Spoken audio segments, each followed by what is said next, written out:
Imagine a shiny silver orb that scans your eyes to prove that you are really you.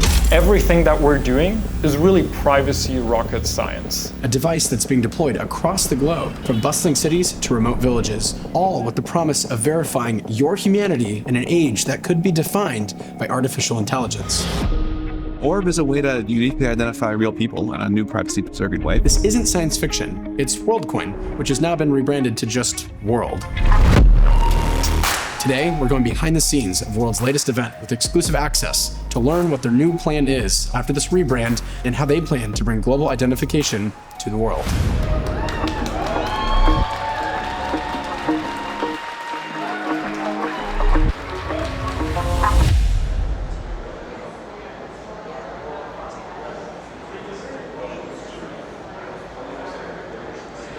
Do you know if any of it is leaked? I think nothing major is there.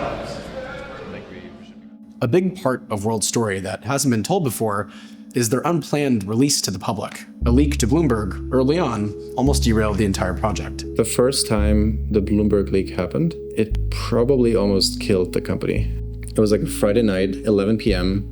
I was sitting in this Erlangen office. I got an email from Bloomberg. You're gonna be in the front page of Bloomberg in 2 hours, can you comment? It was just like this massive whirlwind of news and Twitter, and I think the headline was like, Sam Altman is going to scan your eyeballs or something. We got a horrible response, sort of, without, the company didn't get a chance to position it in a reasonable way, and it was just like, scan your eyeballs, whatever. And that was a very painful thing. Crazy amount of internet hate, super demotivating to the team. We kept pushing through. For the actual launch last year, a couple things came together. AI progress ramped up enough with ChatGPT and things like that I think people were much more understanding of the actual idea, the actual concept.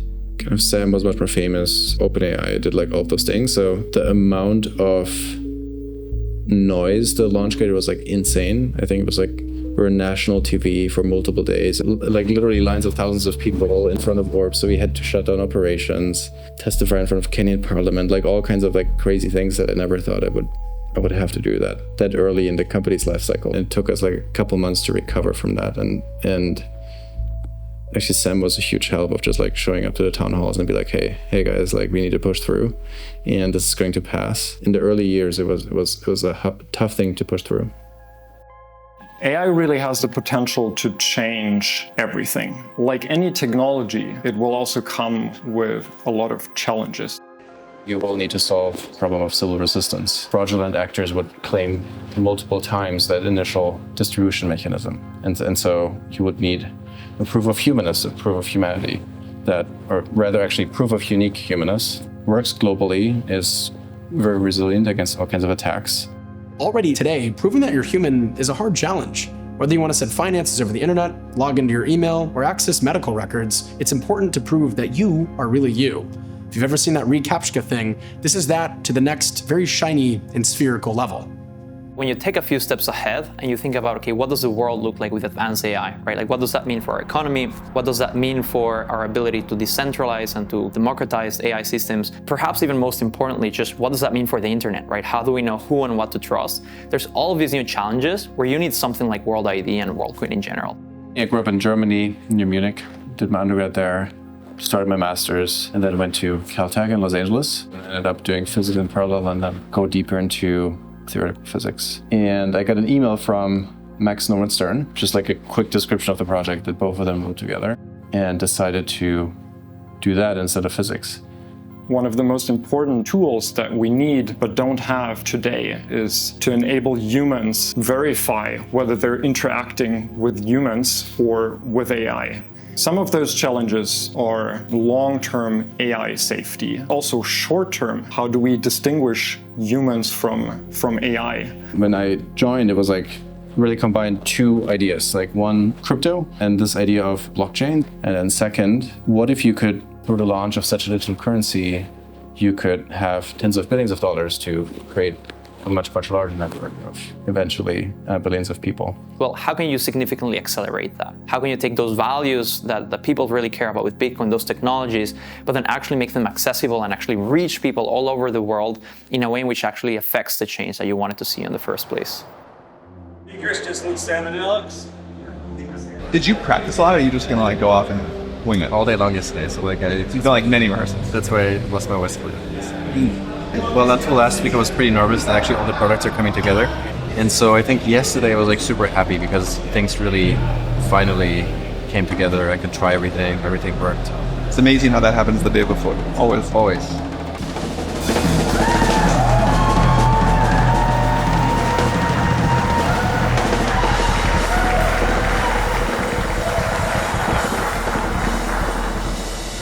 All right, welcome everyone.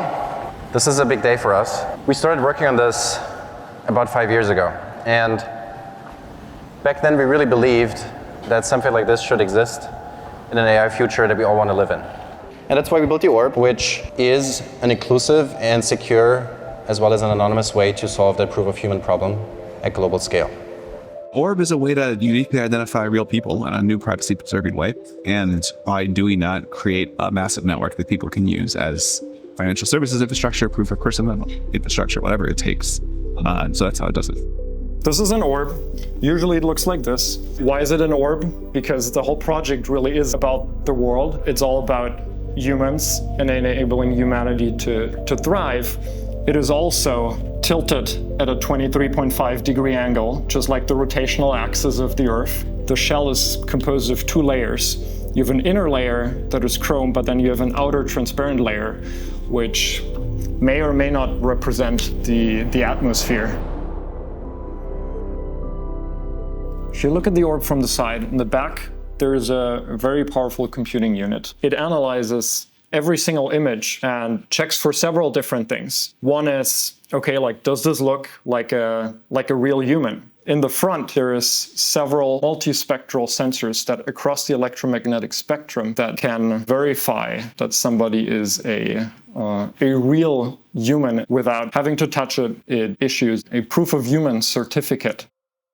This idea of verifying your humanity can all sound a bit strange, but systems like this are already being used all around the world today. The company Clear, the TSA PreCheck service, also uses iris scans. Still, I think the idea of a company wanting to scan billions of people's eyeballs raises plenty of questions. Is it safe? Who controls the data? And what happens if it's compromised? The future of the world looks like lots of AI running around and lots of people using it as a tool to do whatever they want to do. And figuring out how to differentiate between people and AI seems like it's going to be important. Building infrastructure that lets people operate well in this world and infrastructure at massive scale is for sure important. For your phone, there's several things that make it difficult to actually determine whether somebody is indeed a real human or, say, like a display. If you just had like your phone's camera and pointed at a display, and if the display is sufficiently high enough resolution, the camera would not be able to pick up the details of that display. And no matter how good the algorithm is that you use, you're fundamentally limited by the information the camera can capture. So you would always confuse deepfakes with a real human. So it's fundamentally not AI safe.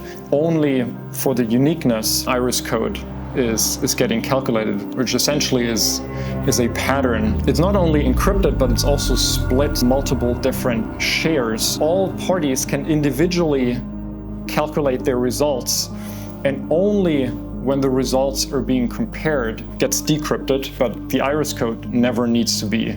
This is called secure multi-party computation, and it enables to build the most privacy-preserving system. Multi-party is a really important part of this because the data is broken into pieces that can't be brought back together and shared with different parties, and then through a lot of math gives us that key attribute of it being anonymous. By November of this year, we expect that all of the data that is behind World ID will be held by those parties, broken into pieces in such a way that no one of them is able to tell anything about that data other than answering the question, is this unique?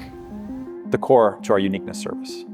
WorldCoin is basically like a really large network of real humans, people that have been verified as humans and they are unique, so you only can have one account. And then from that, you can build a bunch of things. So one of the most important ones is financial services on top of that, but there's many other things that you can build, digital democracies and things like that.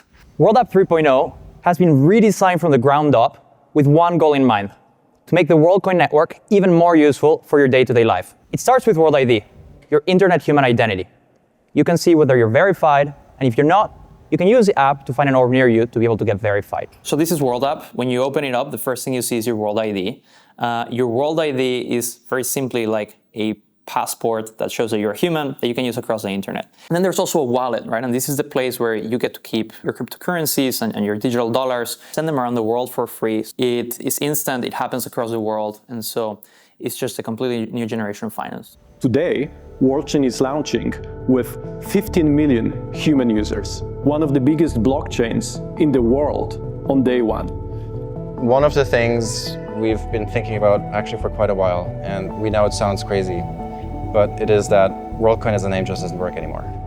And so, starting today, what has been called WorldCoin will be just called World. So thank you all for coming. It's a big honor to have you here, and we hope to have many exciting updates to share next year. Thank you.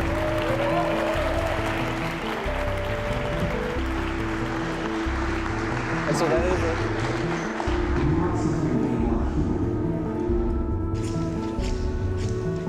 I hope that more projects and more companies going forward use these technologies, and this is why we open source them, so that whether it's the Red Cross or the next Facebook, they can all be built on top of these technologies that hopefully move the internet in a better direction that just protects liberty and privacy going forward. The next 6 months are mostly blocking and tackling. It's just entering the market, figuring out the logistics, hiring a team on the ground, talking to regulators, launching, growing the product, tweaking the product. So it's like, that is very much top of mind. When I met with the team in office, I agreed to have my iris scanned to enter the World ID system. I'm gonna be honest, when I showed up today, I didn't know if I was actually gonna agree to do this.